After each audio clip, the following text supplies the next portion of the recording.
रफ़ाए एक मेहनती और होशियार लड़का था जो हमेशा मानता था कि जिंदगी सिर्फ अकाल से ही जीती जाती है।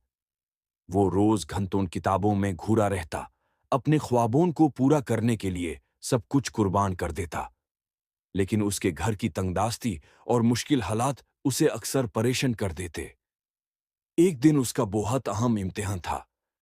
रात भर मेहनत करने के बाद सुबह पता चला कि बिजली चली हुई है और उसकी तैयारी मुकम्मल नहीं हो सकी। दिल टूट गया और पहली दफा उसने महसूस किया कि किस्मत भी कभी कभी इंसान का साथ नहीं देती। इम्तिहान के चंद दिन बाद नतीजा आया। रफ़ाए को यकीन नहीं आ रहा था। वो सिर्फ पास नहीं हुआ बल्कि टॉप 10 में था। तब उसे समझ आया कि जब अकाल, मेहनत और हौसला साथ हो तो किस्मत का खेल भी इंसान के हक में बदल जाता है।